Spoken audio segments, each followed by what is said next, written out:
Siapa yang paling punya otoritas membicarakan tokoh ini, Tuhan atau Nabi? Menurut hemat saya, yang paling punya otoritas bukan pribadi-pribadi, bukan manusia, bukan pendeta, bukan ustadz, tetapi yang paling punya otoritas membicarakan tokoh ini mestinya adalah sumber agama itu sendiri, yaitu Alkitab atau Al-Quran. Betul tidak?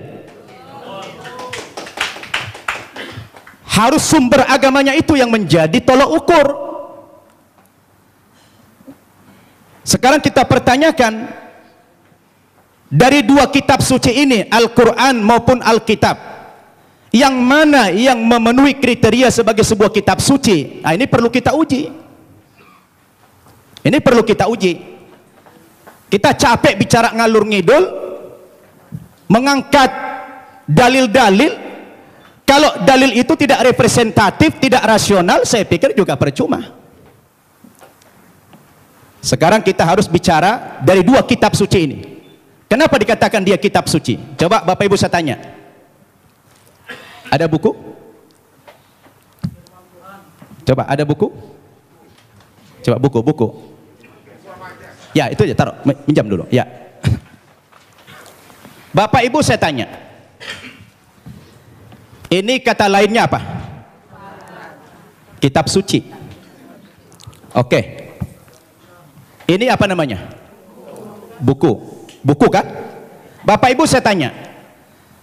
Ini sama ini bahan bakunya sama tidak? Sama-sama apa?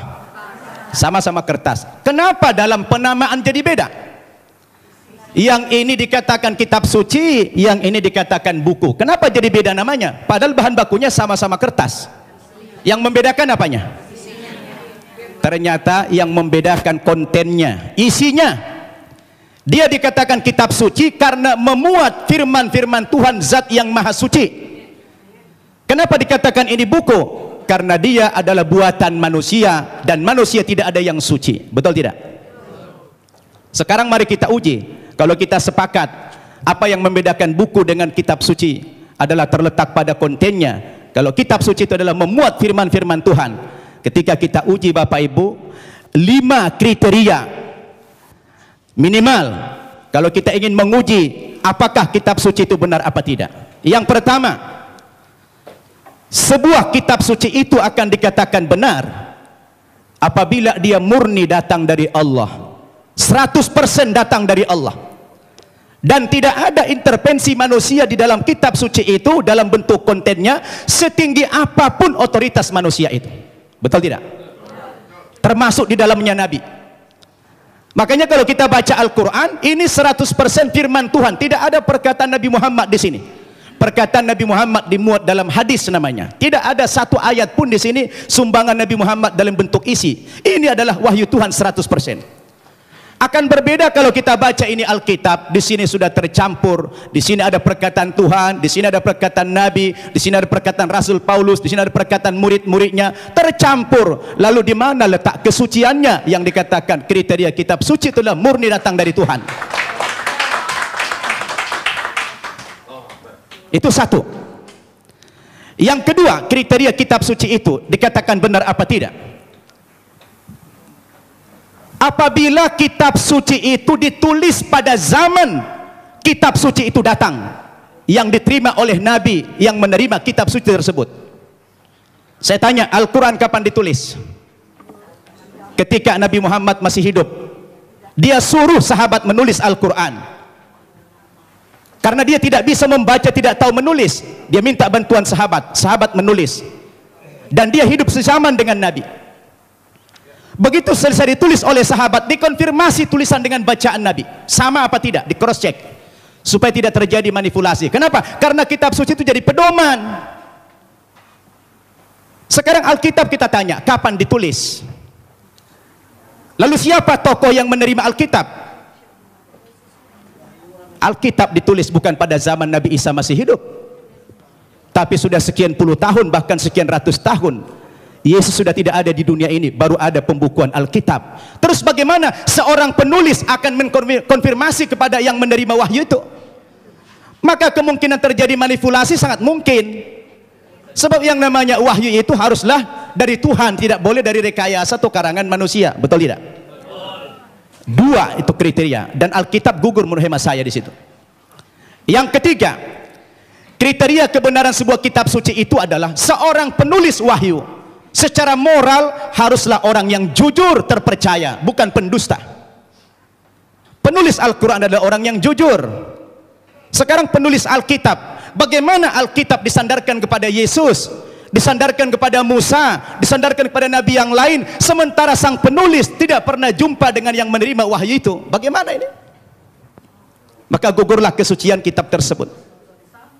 Kemudian yang keempat, kriteria kebenaran kitab suci itu adalah apabila isi kitab suci itu tidak kontradiksi, satu isi dia. Kalau sudah bertentangan satu ayat dengan ayat yang lain, lalu yang mana yang mau dipegang?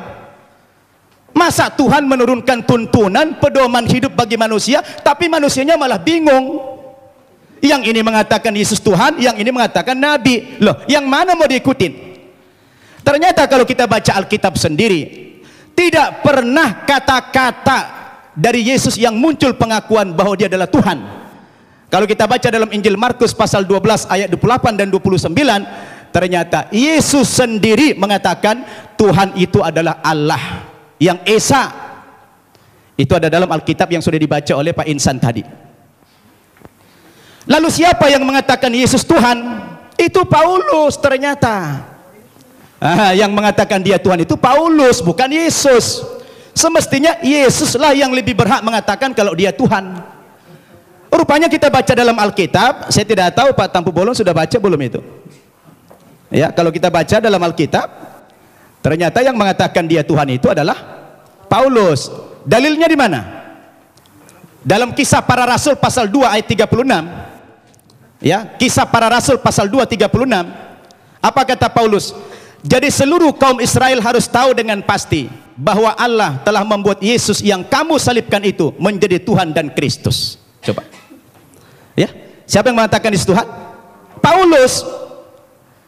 Kemudian dalam kitab Filipi pasal 2 ayat 11, dan segala lidah mengaku Yesus Kristus adalah Tuhan bagi kemuliaan Allah Bapa. Nah, dia yang mengatakan itu Paulus. Sekarang timbul pertanyaan, Paulus itu siapa? Paulus itu bukan muridnya Yesus, bukan sahabatnya Yesus, bukan pengikut Yesus, tapi Paulus itu adalah musuhnya Yesus. Nah, ini dia. Dan saya baca dalam Alkitab, ternyata aktor pendiri agama Kristen itu memang bukan Yesus. Yesus tidak pernah membawa agama Kristen. Yang mengatakan kata-kata Kristen itu adalah Paulus dalam Kisah Para Rasul pasal 11 ayat 25. Ketika dia mengajar di Antioquia lah pertama kali murid-murid itu dipanggil sebagai Kristen. Kristen artinya pengikut Kristus. Kristus artinya adalah juru selamat atau Al-Masih dalam Islam. Jadi Bapak Ibu yang saya muliakan, ini yang perlu kita jadikan sebagai alat ukur apakah Yesus Tuhan atau tidak. Kalau sudah kembali kepada Alkitab, saya pikir jelas semuanya. Maka kembali kepada kriteria yang tadi. Apa kriteria kebenaran sebuah kitab suci itu? Terakhir,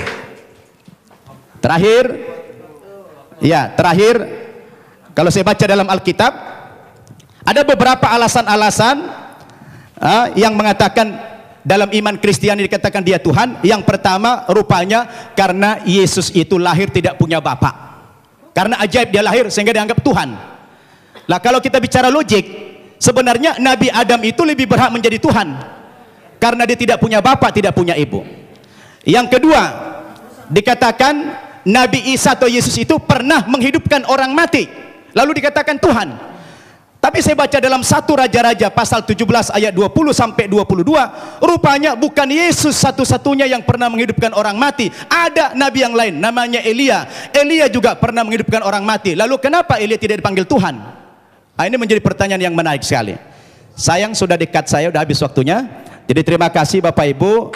Mudah-mudahan dialog kita terus berkembang. Wassalamualaikum warahmatullahi wabarakatuh.